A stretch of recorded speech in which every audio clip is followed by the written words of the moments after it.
Legenda asal-usul terpisahnya Pulau Bali dan Jawa. Konon dahulu kala, Pulau Bali dan Jawa masih menjadi satu kesatuan daratan. Namun sekarang, kedua pulau ini dipisahkan oleh lautan yang dinamakan Selat Bali. Asal-usul terpisahnya kedua pulau ini tidak memiliki sumber yang pasti, namun ada kisahnya secara turun-temurun. Apakah yang menyebabkan kedua pulau ini terpisah? Berikut asal-usul terpisahnya Pulau Bali dan Jawa.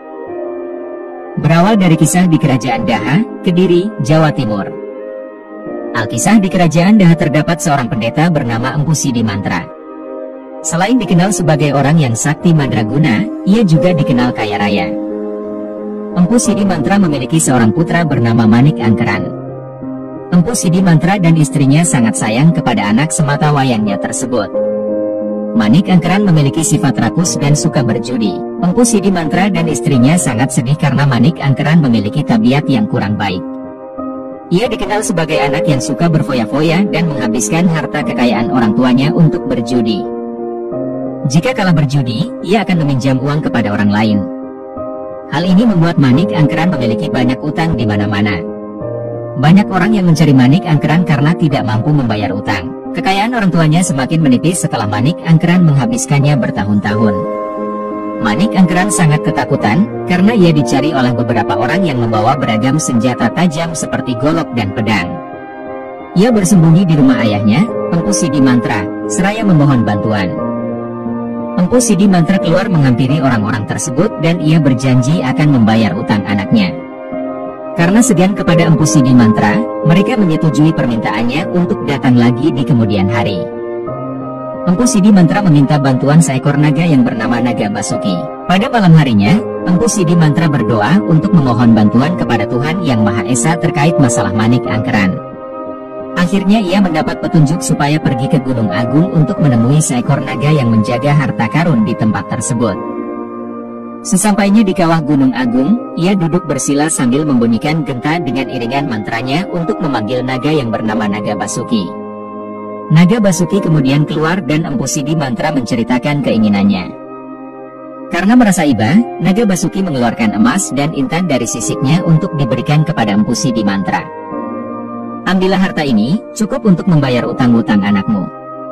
Jangan lupa untuk menasihatinya agar mau berubah, ujar Naga Basuki memberikan wejangan.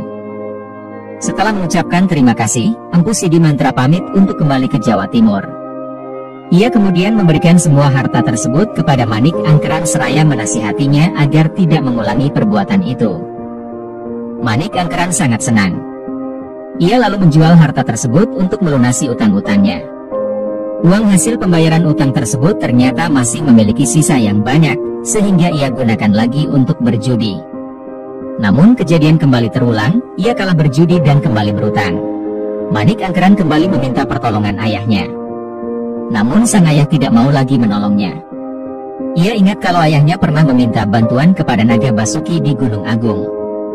Ia kemudian mencuri genta sakti milik ayahnya serta menuju ke Gunung Agung. Sesampainya di kawah gunung tersebut, ia membunyikan genta sakti hingga membuat Naga Basuki keluar. Manik Angkeran bercerita mengenai utang yang dimilikinya. Karena merasa iba, Naga Basuki memberikan harta kepada Manik Angkeran. Memang dasarnya rakus. Ketika Manik Angkeran melihat ada permata besar di bagian ekor Naga Basuki, ia segera menghunus pedangnya, memotong ekor sang naga seraya pergi meninggalkan tempat tersebut. Naga Basuki kesakitan dan menjadi marah. Ia menjilat jejak kaki dari Manik Angkeran. Sehingga seketika itu pula, tubuh Manik Angkeran gosong menjadi abu. Empu Sidi Mantra khawatir, karena sudah beberapa hari Manik Angkeran tidak pulang ke rumah. Empu bergegas untuk mencari anaknya, dan memilih pergi ke tempat Naga Basuki karena ia tahu genta suci miliknya hilang. Sesampai di Gunung Agung, Empu menceritakan kepada Naga Basuki kalau ia sedang mencari anaknya yang hilang. Naga Basuki memberitahukan kalau ia tidak perlu lagi mencari Manik Angkeran karena sudah dibunuhnya. Empu Sidi Mantra kemudian memohon agar anaknya bisa dihidupkan kembali. Naga Basuki bersedia menghidupkan lagi Manik Angkeran, namun dengan syarat, yaitu Manik Angkeran harus mengembalikan ekor Naga Basuki dan hidup terpisah dengan ayahnya. Manik Angkeran lalu dihidupkan kembali, dan mengembalikan ekor milik sang naga seraya berjanji untuk menjadi manusia yang lebih baik serta akan tinggal di tempat Naga Basuki. Empu Sidi Mantra sangat senang melihat anaknya hidup kembali. Ia kemudian berpamitan dengan Naga Basuki untuk kembali ke Jawa Timur.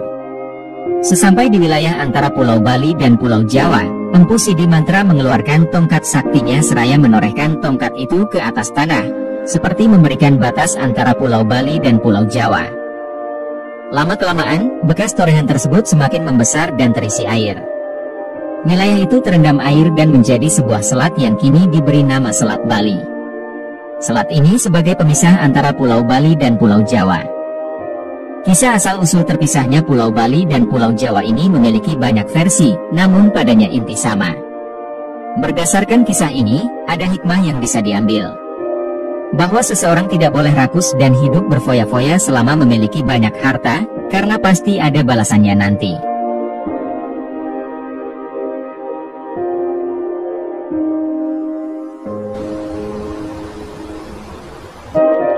Bahwa seseorang tidak boleh rakus dan hidup berfoya-foya selama memiliki banyak harta, karena pasti ada balasannya nanti.